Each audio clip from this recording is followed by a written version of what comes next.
Атар дөрөв тариалангийн тогтвортой хөгжил аяны хүрээнд байцаа, шарловон, хүрэн манжин, сонгин, чинжүү, шар манжин, саримс, өргөст хэмэх, улаан лойл, навчит ногоо тариалсан иргэн аж ахуй нэгжид 1 тонн урагт тутамд 100 мянган төгрөгийн урамшуулал олгохоор засгийн газрын тогтоол гарсан. Тэгвэл тус аяны хүрээнд Орхон аймгийн хэмжээнд нийт 178 тариаланч бүртгүүлснээс 69 иргэн аж ахуй нэгж үйл ажиллагаагаа баталгаажуулжээ.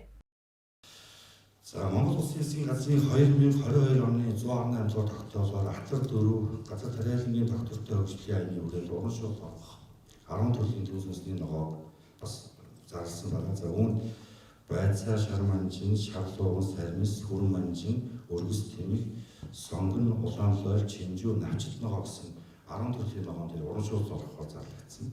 За энэ хүрээнд төсөвтэй аж ахуйн газар болон 2 сумын засаг даргын тамгын газрын хөдөө аж ахуйн засагтай хамтран тариаланчдаа сургалтуудыг зохион байгуулж, за тариаланчдын тариалсан талбай хэмжээ, за мөн тариаланчаар бүрдэх ажлыг зохион байгуулж ажилласан.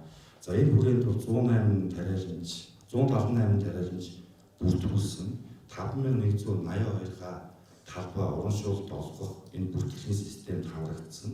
За 69 иргэн бол үйл ажиллагаагаа баталгаажуулсан. Өөрөөр хэлэх юм бол гарал үүсэл гаргадаг болсон. Дээрээс нь борлуулсан ногоо олгоход бол уран шуул энэ 10 төрлийн ногоонд уран шуулах боломж бүрдсэн. За тариаланчдын маань ажил одоо ерөнхийдөө дууссан. 11-12 сартаа багтаагаад энэ бүртгэлийн ажлыг дуусгана. За ер нь 100 мянган төгрөгийн уран шуул олгохтой холбоотойгоор эрдээс бас нэлээдгүй санал асуулгууд ирдэг. За энэ маань бол зөвхөн өөрөө талбайтай гарал үүсэл гаргадаг. За бүртгэлийн системд бүртгэгдсэн иргэн аж ахуйн нэгжид уран шуул олгож байгаа. Тэрнээс дамжуулан борлуулалт хийсэн ийм иргэн аж ахуйн нэгжид бол уран шуул олгохдаггүй гэдэг бас тайлбарлаж хэлье. За ингээд туслаа. Засгийн газраас олгож байгаа энэ урамшуулалд зөвхөн өөрөө талбайтай гарал үүс гаргадаг бүртгэлийн системд бүртгэгдсэн иргэн аж ахуй нэгж хамрагдах боломжтой юм.